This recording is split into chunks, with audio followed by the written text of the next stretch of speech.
Hi hello, నేను మీ RJ Krish. Welcome to RJ Krish the eternal voice. And ఈ రోజు మీ ముందుకి ఒక కొత్త వీడియోతో వచ్చేసాను. ఈ రోజు మనం మాట్లాడుకోబోయేది విభీషణుడికి వినాయకుడు పెట్టిన పరీక్ష గురించి. ఏంటా పరీక్ష? డెఫినెట్గా చెప్తాను మన వీడియోలో. బట్ వీడియోలోకి వెళ్లే ముందు మీకు కనుక మన కంటెంట్ నచ్చితే please like, comment, share and subscribe. రామరావణ యుద్ధంలో చివరకు రావణుడు హతమయ్యాడు. రావణుడి అంత్యక్రియల తర్వాత రాముడు విభీషణుణ్ణి లంకకు రాజుగా పట్టాభిషిక్తుణ్ణి చేశాడు. ఆ తర్వాత యుద్ధంలో తనకు సాయం చేసిన సుగ్రీవ, ఆంజనేయ, అంగదాది వానర ప్రముఖులను విభీషణుణ్ణి వెంటబెట్టుకొని సీతాలక్ష్మణ సమేతంగా పుష్పక విమానంలో అయోధ్యకు బయలుదేరాడు శ్రీరాముడు. అయోధ్యలో శ్రీరామ పట్టాభిషేకం ఘనంగా జరిగింది. పట్టాభిషేకం పూర్తయిన తర్వాత కొన్నాళ్లు రాముడి ఆతిథ్యం స్వీకరించిన వారంతా తమ తమ నెలవులకు తిరిగి బయలుదేరడానికి సిద్ధపడ్డారు. యుద్ధంలో తనకు సహకరించిన వానర ప్రముఖులందరికీ రాముడు స్వర్ణాభరణాలు సహా అనేక విలువైన కానుకలను ఇచ్చి సాగనంపాడు.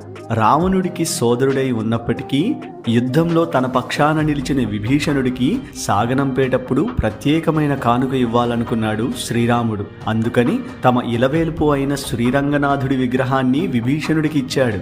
విభీషణుడికి శ్రీరంగనాథుడి విగ్రహాన్ని అందిస్తూ, విభీషణ, ఇది మా ఇలవేల్పు శ్రీరంగనాథుడి విగ్రహం. నీ రాజ్యానికి శ్రీరంగనాథుడి అనుగ్రహం ఉండాలని దీనిని నీకిస్తున్నాను. నీ ప్రయాణంలో ఈ విగ్రహాన్ని ఎక్కడా నేల మీద విడిచిపెట్టకు. అలా విడిచిపెడితే ఈ విగ్రహం అక్కడికక్కడే పాతుకుపోతుంది. దీనిని తిరిగి తరలించడం అసాధ్యం అని చెప్పాడు శ్రీరాముడు. సరేనని చెప్పి శ్రీరాముడి దగ్గర వీడ్కోలు తీసుకుని విభీషణుడు లంకకు తిరుగు ప్రయాణమయ్యాడు. దక్షిణ దిశగా లంక వైపు సాగించిన ప్రయాణంలో కావేరీ తీరానికి చేరుకున్నాడు విభీషణుడు. దారిలో ఎదురైన ఆ పవిత్ర కావేరీ నదిలో స్నానం చేయాలని తలచాడు విభీషణుడు. అయితే ఆ విగ్రహాన్ని నేలపై ఉంచకూడదని రాముడు చెప్పిన మాట అతడికి గుర్తుకొచ్చింది. స్నానం చేసి వచ్చేంత వరకు ఎవరైనా విగ్రహాన్ని పట్టుకునేవారు దొరుకుతారేమోనని వెతుకుతూ ఉన్నాడు విభీషణుడు. విభీషణుడు అలా కావేరీ తీరం వెంబడి వెతుకుతూ నడుస్తూ ఉండగా కొంత దూరంలో ఒక బాలబ్రహ్మచారి కనిపించాడు. విభీషణుడు ఆ బాలబ్రహ్మచారిని పిలిచాడు.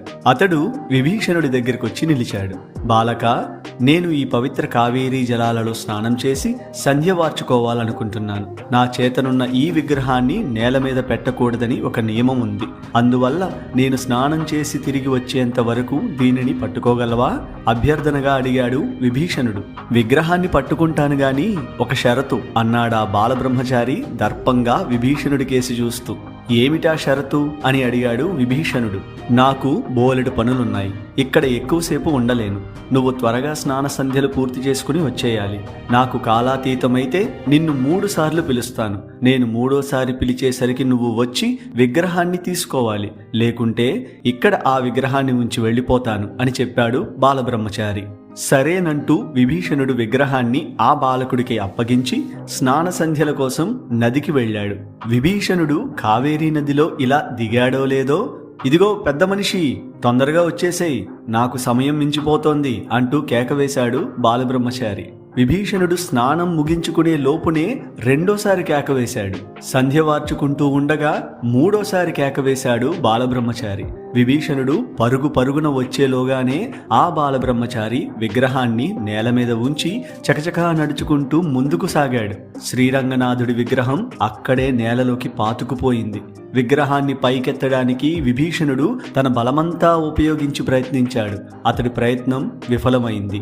రాముడు ఇచ్చిన విగ్రహాన్ని లంకకు తీసుకుపోలేని తన నిస్సహాయతకు అతడికి అంతులేని ఆవేదన ముంచుకొచ్చింది. అంతలోనే విగ్రహాన్ని నిర్లక్ష్యంగా ఉంచేసి వెళ్లిపోతున్న బాలబ్రహ్మచారి మీద పట్టరాని కోపం తన్నుకొచ్చింది. అతడిని నెత్తి మీద ఒక్కటిచ్చుకుని బుద్ధి చెప్పాలనుకుని వడివడిగా బాలబ్రహ్మచారిని అనుసరించాడు. అది గమనించిన బాలబ్రహ్మచారి పరుగందుకున్నాడు. విభీషణుడు కూడా పరుగున వెంబడించాడు. బాలబ్రహ్మచారి రూపంలో ఉన్న వినాయకుడు సమీపంలోని పర్వత శిఖరానికి చేరుకొని తన నిజ రూపాన్ని ప్రదర్శించాడు. విభీషణ, చింతించకు. విష్ణువు విగ్రహాన్ని దక్షిణంగా ఉంచే ఆచారం ఎక్కడా లేకున్నా నీ లంకారాజ్యానికి తన ఆశీస్సులు కురిపించేలా నేను ఈ విగ్రహాన్ని దక్షిణం వైపు ఉంచాను అని పలికాడు వినాయకుడు. విభీషణుడు తన ప్రాప్తం ఇంతేననుకుని లంకకు బయలుదేరాడు. అది సంగతి. విభీషణుడికి వినాయకుడు పెట్టిన ఈ పరీక్ష. వీడియో మీకు ఎలా అనిపించింది?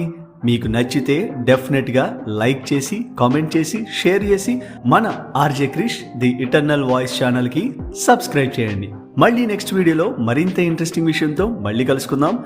వింటూ చూస్తూ stay tune to RJ Krish the eternal voice.